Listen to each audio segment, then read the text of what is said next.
So welcome. This is a podcast on grief. We haven't named it yet, what it would be called. I am extremely glad to welcome Dr. Gita Narahari here with me, who is an expert psychologist.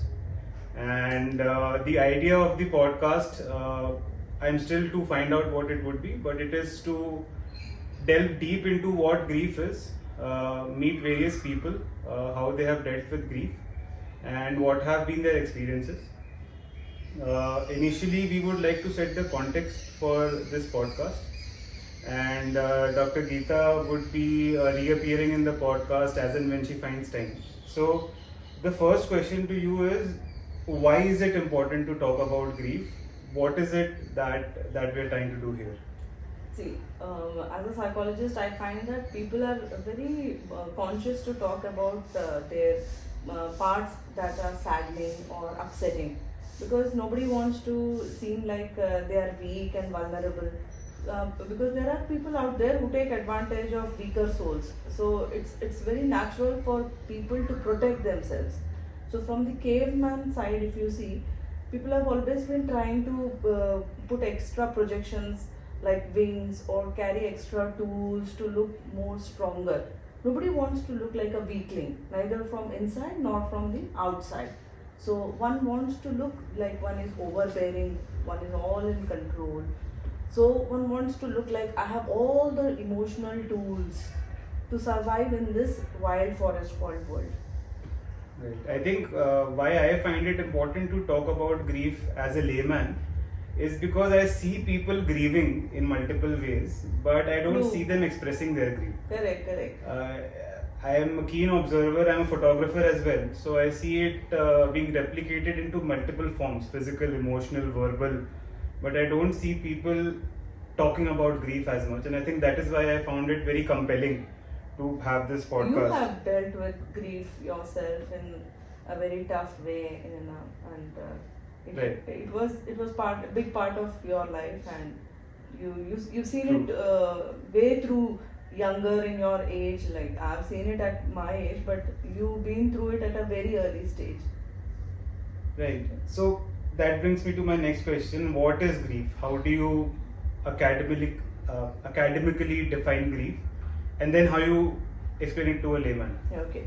So without going into the psychological theory part, roughly we'll just break it up into few cycles. Like there is shock first, like why did this happen, and did this really happen or am I dreaming? So the shock, the denial, the anger part, why was I chosen for this misfortune, and then the upsetting part, then the bargaining part. They should have stayed for some more days, they should have stayed for some more years, I should have spent some more time. That regret, there is some bargaining going on. And then there is this helplessness, I couldn't do anything.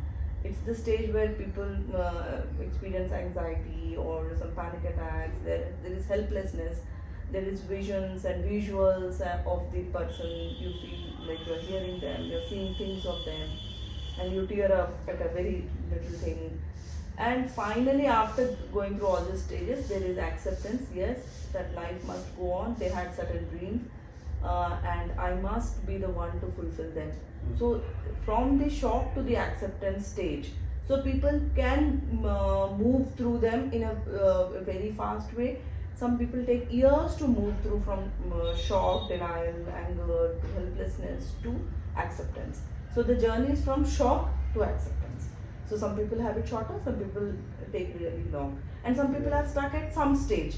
Some people are stuck at the bargaining stage. You will see people always saying, और 2 साल रह लेते, और 5 साल, बस मेरा ये वाला देख के चले जाते. So that is natural in all cultures across the world, because the theory is common across the world, because human emotions are by and large common. Right. So irrespective of which language, which culture, which continent, these stages are relatively the same. So how I understand it is, it's a post-loss phenomenon, which is a journey. Yes. From the event till its acceptance. Absolutely. That is grief. And why do people not talk about it? I mean, if I have to take a guess, I think it's generally a taboo, especially in a society like ours where the negative is hidden and the Correct. positive is highlighted. Including social media nowadays, it's always the good side of you that is being shown. Absolutely. I think that people just hide grief because they don't want to be vulnerable. That is my Absolutely. point of view. Absolutely. What do you think about It is exactly the same thing that people are wearing these masks, these shields, so that to project that nothing disturbs me, I am absolutely fine. You cannot create ripples in my water. My waters are pretty strong. There are no currents that can disturb me, and there are no waves of emotion that will topple me. So people are trying to be calm on the outside, so that sometimes one doesn't know that if I really show my true emotions in front of you or in front of somebody else, how will they treat me? They will see me as a weakling and now take advantage of me and talk about topics where I'll be vulnerable and I'll not look as strong as with a shield that I'm looking, while I seem to facing grief in a very good way, but actually I'm not handling grief very well. So some people who cry very often during the grief period, it is better to channelize either through tearing up or through writing poetry or through playing something or to traveling. The most important thing is channelizing. If you do not channelize it in any way and seem to go about with life, and it seems when we see certain people, it looks like they moved on very fast in their life, but actually they may take longer to grieve if they have not grieved properly. To grieve is to feel the sadness, emptiness, loneliness completely, to understand that we have to go ahead without these people in our lives. So without acknowledging that, to be superficially being busy with things, with friends, or to be not fully grieved. So even the friends won't give you the solace, even the materialistic things that we bought to engage and entertain ourselves, to fill the vacuum, even they wouldn't provide the entertainment that we are looking for. Right. And I mean, since you were talking about not talking about it, what I have seen in the Western societies, you have this service when somebody dies, where people come up to the stage and talk about the person who has died. Correct.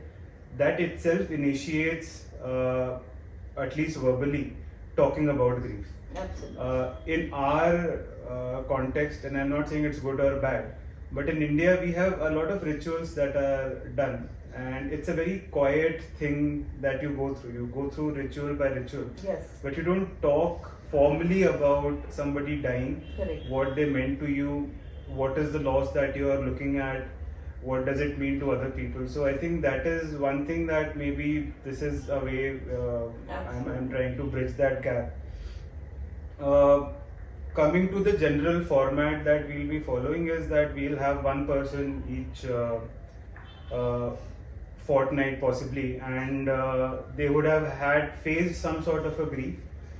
We are looking at losing parents, to losing a spouse, at times a pet, even losing gadgets. That is also considered grief. I got to know today talking to you. Yes, because people really are in shock, and they go through the stages of grief for a thing that they are very attached to.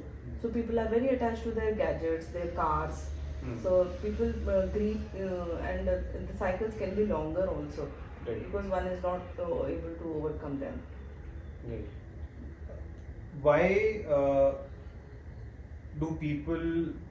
So the question becomes, why is talking about it also a form of therapy that is seen by people, and is therapy also required by people who have gone through grief? That's a very good pertinent question actually, because anything that requires healing requires therapy. And here we have a cold, we have a pimple, or we have some dust allergy. Now I'm not saying that having a pimple or having dust allergy does not require help. It does require help. So if just as anything that irritates us or is reducing our capacity to go about having a normal day is important. So when you are grieving such a big part of your life, it's a big loss. So it definitely requires a professional help. Just as you want help with your ENT problems, your skin issues, so you approach a professional, because a professional will help you heal faster. So you might heal better with your even without medicine for some ailments, because your body is naturally tuned to heal, but it might take little longer. You want to reduce the inconvenience. So going through therapy and talking is a kind of catharsis where you talk and you release your emotions, your pent up emotions. So I think mediums like these podcasts are very important because people get to talk. Because people are so busy, nobody has time to listen to others.